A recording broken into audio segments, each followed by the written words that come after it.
खरं तर जिच्या कुशीमध्ये स्वराज्याचं अवघड एक स्वप्न निर्माण झालं, त्या राजमाता राष्ट्रमाता बाळासाहेब जिजाऊ, ज्या राजानं रयतेसाठी रयतेकडून रयतेचं स्वराज्य निर्माण केलं, ते स्वराज्य संस्थापक छत्रपती शिवाजी महाराज.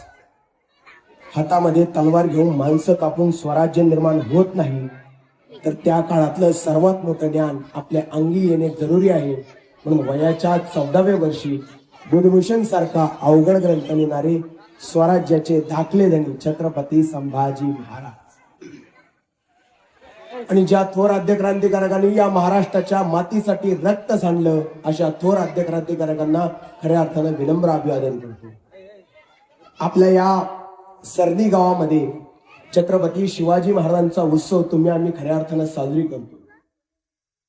छत्रपती शिवाजी महाराज नुसतं वाचायला आपल्याला सोपे वाटतात, महाराजांचे गडकिल्ले बघायला आपल्याला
शंभूराजे प्रतिष्ठान मार्फत हा कार्यक्रम या ठिकाणी आजचा घेण्यात आला आणि आपल्या कार्यक्रमाला ज्यांची प्रमुख अशी उपस्थिती लाभली ते आपले सौरभ दादा सोनवणे, बरोबर ना दादा? सौरभ दादा सोनवणे यांची उपस्थिती राहिली. खरं तर आपल्या गावाचं भाग्य आहे.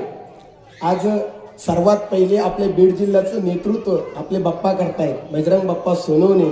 म्हणून त्यांच्यासाठी ते जरी साहेब जरी बाहेर असतील, पण ते त्यांच्या अंतकरणातून त्यांचं मन आपल्या गावात असेल, कारण की काही कारणामुळे त्यांना या ठिकाणी येणं झालं नाही. म्हणून बाप्पासाठी एकदा जोरदार टाळ्या वाजा.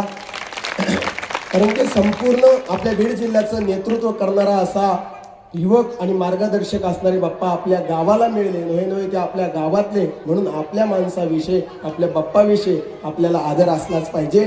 आणि माझे मित्र ज्यांनी आजपर्यंत आपल्या आयुष्यामध्ये 187 वेळेस रायगडाची वारी केली आणि आपल्या बीड जिल्ह्यामध्ये सर्वात पहिले रायगडाची वारी ज्यांनी चालू केली ते आदरणीय प्रसिद्ध शिवचरित्रकार राजदादा तापसे या ठिकाणी उपस्थित आहे. दादासाठी एकदा जोरदार टाळ्या वाजवा. कारण की दादांचा गडकिल्ल्याविषयी असणारा संघर्ष, अनेक गडकिल्ल्यांचं संवर्धन त्यांच्या आयुष्यामध्ये त्यांनी केलंय. आणि आपल्या मराठवाड्यामध्ये सगळ्यात पहिले रायगडाची वारी सुद्धा त्यांनी चालू केली. एवढं उत्तुंग कार्य खऱ्या अर्थानं दादाचं आहे.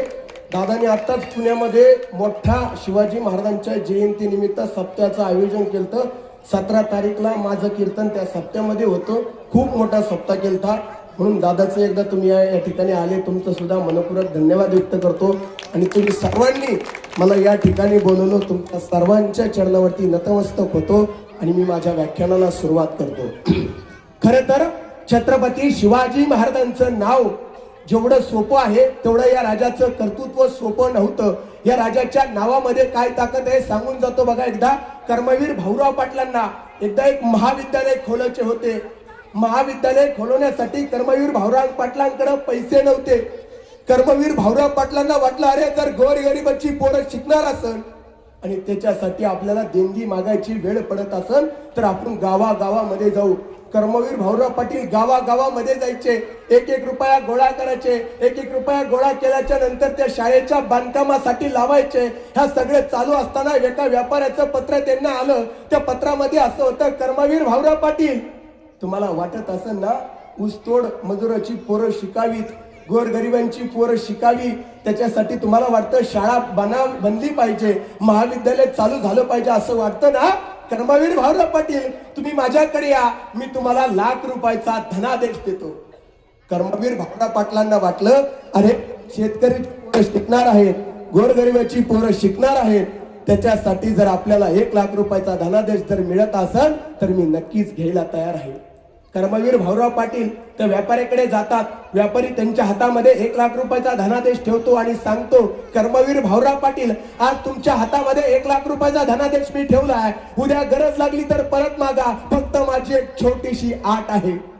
त्यावेळेस कर्मवीर भाऊराव पाटील म्हणतात, व्यापारी साहेब तुम्ही ₹1,00,000 धनादेश माझ्या हातामध्ये देता, खऱ्या अर्थानं बोला तुमची काय आट आहे मला सांगा. त्यावेळेस तो व्यापारी म्हणतो, कर्मवीर भाऊराव पाटील ₹1,00,000 धनादेश मी तुमच्या हातात दिलाय, उद्या गरज लागली तर परत मागा, फक्त माझी एक आट आहे या शाळेला दिलेल्या राजाचं नाव काढा आणि या जागेवर माझ्या बापाचं नाव द्या. हातात आलेला ₹1,00,000 धनादेश कर्मवीर भाऊराव पाटील त्याच्या थोपड्यात फेकून मारतात आणि सांगतात, हा कर्मवीर भाऊराव पाटील एक वेळेस स्वतःच्या बापाचं नाव बदलेल पण या शाळेला दिलेल्या राजाचं नाव बदलणार नाही. अरे शेतकऱ्याची पोरं आणि गोरगरिबाची पोरं जर शिकणार असतील तर याच राजाच्या पराक्रमाकडे पाहून आणि याच राजाच्या कर्तृत्वाकडे पाहून आणि याच राजाच्या संघर्षाकडे पाहून एवढी ताकद छत्रपती शिवाजी महाराजांच्या नावामध्ये आहे. सोपं नव्हतं माता मावल्यांनो. छत्रपती शिवाजी महाराज जर झाले नसते तर आपल्या मंदिरावरले कळस दिसले नसते, तुमच्या माझ्या अंगणातली तुळस दिसली नसती, आपल्या कपाळावरलं कुंकू आज दिसलं नसतं, ताटातला घास आज जर कोणामुळे सुरक्षित खातोय म्हणजे छत्रपती संभाजी महाराज आणि छत्रपती शिवाजी महाराज. तुमच्या माझ्या धमन्यामधलं सळसळतं रक्त म्हणजे छत्रपती शिवाजी महाराज. तुमच्या माझ्या आयुष्यातला संघर्ष म्हणजे छत्रपती शिवाजी महाराज.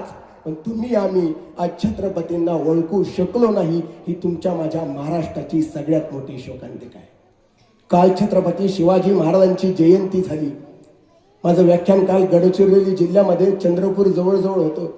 मी व्याख्यानाला चालत असताना महाराजांची जयंती साजरी करत होते आणि त्या ठिकाणी डीजे लावला होता, डॉल्बी लावली होती आणि ते सगळं पाहत असताना माझ्या डोळ्यामध्ये पाणी आलं. आणि मी विचार केला आज महाराजांची जयंती, आज सबंध महाराष्ट्र महाराजांची जयंती साजरी करतोय.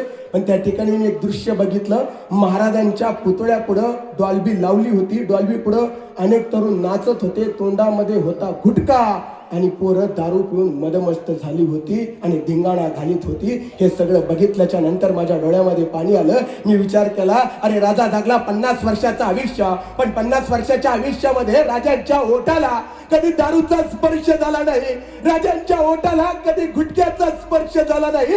जो राजा 50 वर्षाच्या आयुष्यामध्ये आपलं आयुष्य निर्व्यसनी जगला, आज त्याच राजाच्या जयंतीच्या दिवशी महाराष्ट्रात असला प्रकार होतोय. आणि हे बघितल्याच्या नंतर माझ्या डोळ्यामध्ये पाणी आलं आणि आपण कुठल्या महाराष्ट्रामध्ये जगतोय. आज महाराजांच्या पुतळ्या पुढे आपण गौतमी पाटीलला नाचावा, नाचण्याचा कार्यक्रम आयोजन करावा, काय शोकांतिका खरंच या महाराष्ट्राची. अहो ज्या राजाच्या दरबारामध्ये कधी बाई नाचली नाही, ज्या राजाच्या दरबारामध्ये बाईला आई समान दर्जा दिला, त्याच राजाच्या पुतळ्या पुढे आज बाई नाचवली जाते, बाटवली जाते. ही तुमच्या माझ्या महाराष्ट्रातली सगळ्यात मोठी शोकांतिका आहे. ही आपल्याला कधी कळणार? आज आपल्या पोरांना शाळेमध्ये महाराजांचा इतिहास शिकवला जातो, फक्त मार्क मिळवण्यापुरता महाराजांचा इतिहास शिकवला जातो. पण त्याच्या पलीकडे सुद्धा महाराजांचं जे कर्तृत्व आहे ते तुम्हाला मला कधी सांगणार? आपल्या पोरांना फ्रेंचची राजक्रांती शाळेमध्ये शिकवल्या जाते, आपल्या पोरांना शाळेमध्ये इंग्लंडची राजक्रांती शिकवली जाते. पण जो राजा या महाराष्ट्राच्या मातीमध्ये जन्माला आला, ज्या राजाने तुमच्या माझ्यासाठी संघर्ष केला, त्या राजांचा इतिहास आपल्या पोरांना शिकवला जात नाही. ही सगळ्यात मोठी शोकांतिका तुमच्यानं माझ्या महाराष्ट्राची आहे की जो राजा या मातीमध्ये जन्माला आला, छत्रपती संभाजी महाराजांनी 32व्या वर्षी तुमच्या माझ्यासाठी या महाराष्ट्राच्या मातीसाठी दादांना बलिदान दिलं. त्या राजाचा पराक्रम तुमच्या माझ्या पोरांना आपल्याला शिकवला जात नाही. ही सगळ्यात मोठी शोकांतिका या महाराष्ट्राची आहे. आपल्याला राजा शिकवला फक्त शाहिस्ते खान मारण्यापुरता, आपल्याला छत्रपती शिकवले फक्त अफजल खान मारण्यापुरते. पण त्या पलीकडेही राजांचं मॅनेजमेंट, राजांचा संघर्ष, राजांचं राजकारण हे तुम्हा आम्हाला कधी कळणार आणि कधी शिकवणार? इतिहासकारांनी फक्त लढाया, अफजल खान मारणे, शाहिस्ते खान मारले एवढंच तुम्हा आम्हाला सांगितलंय हो. पण राजांच्या आयुष्यातलं मॅनेजमेंट आपल्याला कधी कळणार? अहो, तुम्ही आम्ही आज घर बांधतो, गावामध्ये कोटी रुपयाचे बंगले बांधतो, पण मला सांगा कुठला सिव्हिल इंजिनियर, कुठला मिस्त्री, कुठला बांधकाम करणारा माणूस आपण बांधलेल्या घराची गॅरंटी देतो का? देत असेल फक्त 100 वर्ष, 80 वर्ष, 50 वर्ष. पण हिरोजी इंदुलकरांनी रायगड बांधला. रायगड बांधल्याच्या नंतर त्याची गॅरंटी दिली, कुठपर्यंत दिली ऐका. कधीतरी रायगडावरती जा, महाराजांच्या समाधी पुढे नतमस्तक व्हा आणि नतमस्तक झाल्याच्या नंतर महाराजांच्या समाधी शेजारी एक संस्कृत मध्ये शिलालेख कोरलेला आहे. त्या शिलालेखाच्या शेवटी एक वाक्य आहे, या वा चंद्र दिवाकरो, या वा चंद्र दिवाकरो. त्याचं उत्तर असं होतं, जोपर्यंत या मातीमध्ये चंद्र सूर्य जिवंत आहे तोपर्यंत या मातीमध्ये रायगड असाची असा जिवंत राहणार. जगाच्या मातीमधला असा पहिला सिव्हिल इंजिनियर आहे जो आपण बांधलेल्या बांधकामाची गॅरंटी देतो. हे छत्रपतींचं मॅनेजमेंट तुम्हा आम्हाला कधी कळणार? अहो, रायगड बांधायचा होता, हिरोजी इंदुलकरांनी स्वतःचा राहता वाडा विकला आणि महाराजांना रायगड बांधून दिला. आणि राज्याभिषेकाच्या वेळी महाराजांनी बोलवलं हिरोजीला, हिरोजी या पुढे या, हिरोजी पुढे या, बोला. एवढी राजधानी सुंदर अशी तुम्ही निर्माण केली, या क्षणाला तुम्हाला काय हवंय? या क्षणाला बोला हिरोजी, तुम्हाला काय हवंय? आपला जर हिरोजी असता तर काय म्हणला असता, महाराज एवढी मोठी राजधानी बांधली ना, आता एक काम करा, 5-6 किलो सोनं द्या, म्हणला असता का नाही? पण नाही हो. हिरोजीला महाराजांनी बोललेलं. महाराज म्हणले, अरे हिरोजी ऐक ना, अरे स्वतःचं घर विकून तू रायगड बांधला, या महाराष्ट्राची राजधानी तू बांधली. हे हिरोजी बोल ना रे, तुला काय हवंय बोल ना. त्यावेळेस हिरोजी म्हणतायत, महाराज मला सोनं नको, पैसा नको, काही नको, प्रॉपर्टी नको, काही नको. महाराज फक्त एकच करा, एका दगडावर माझं नाव कोरण्याची मला परमिशन द्या. महाराज ज्या वेळेस तुम्ही जगदीश्वराच्या दर्शनाकडे जाल ना, जात असताना त्या पायरीवरती तुमच्या पायाची पायधूळ पडेल आणि आयुष्यभर माझ्या नावाला तुमच्या पायाच्या पायधूळचा अभिषेक होईल. फक्त एवढंच मागणं पूर्ण करावं. काय मागणं असं हो? मी सांगतो, इतिहासामध्ये प्रत्येक मावळा तुमच्यानं माझ्यासाठी जगलाय हो. तानाजी मालुसरे असन, येसाजी असन, बाजीप्रभू देशपांडे असन, अनेक मावळे तुमच्या माझ्यासाठी जगले. होय, तुमच्यानं माझ्यासाठी जगले. इतिहासामध्ये 23 वर्षाचा नागोजी जेडे नावाचा एक मावळा होऊन गेला दादांनो. कदाचित इतिहासामध्ये बऱ्याच ठिकाणी हे प्रसंग सांगला जात नाही, पण ऐका, कर्नाटक राज्यामध्ये कोपाळ प्रांत होतं.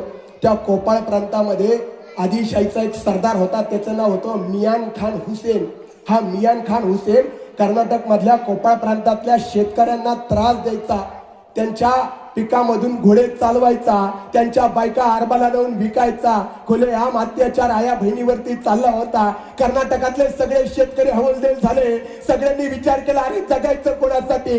आपल्या पोरांसाठी जगायचं तर मरायचं कसं, जगायचं कसं? हाच प्रश्न त्यांच्या आयुष्यामध्ये होता. कर्नाटकातली सगळी शेतकरी बांधव रायगडावरती आले, महाराजांच्या चरणावरती नतमस्तक झाले आणि महाराजांना सांगू लागले, राजा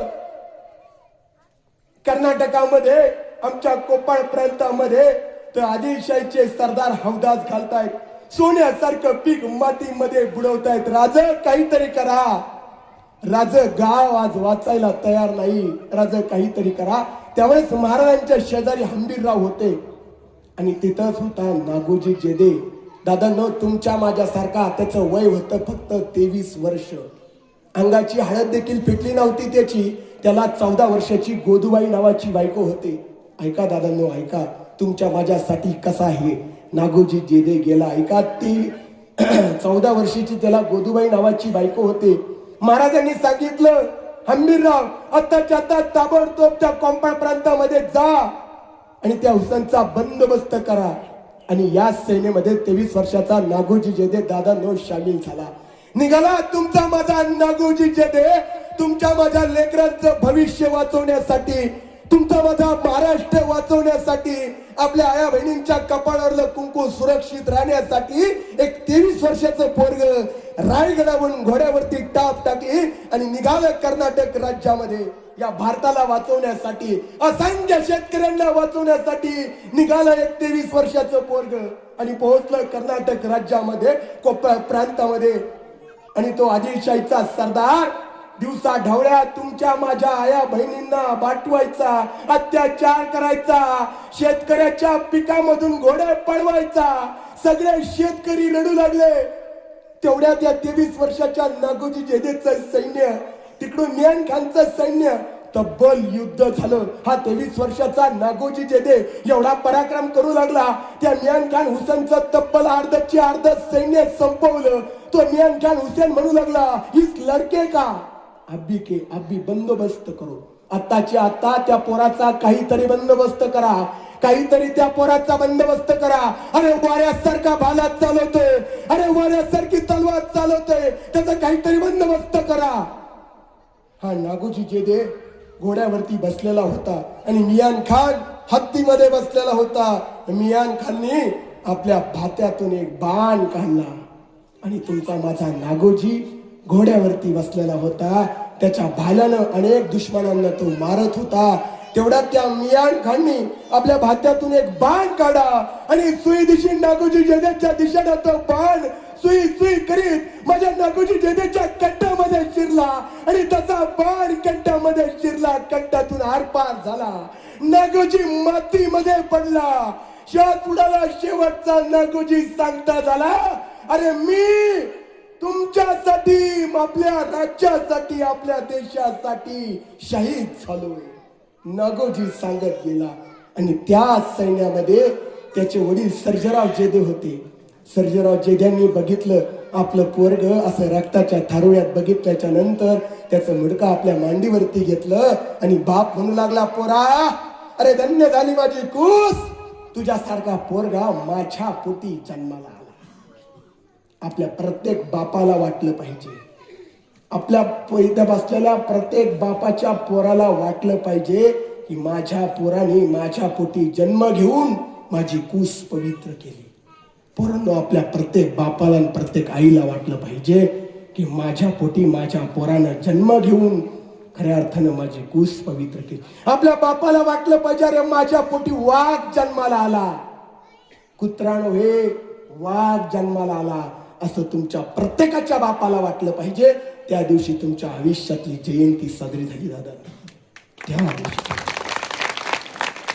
नागोजी जेदे रक्ताच्या थारोळ्यात पडलेला बघितला आणि नागोजीचं प्रेत त्याच्या गावामध्ये नेण्यात आलं.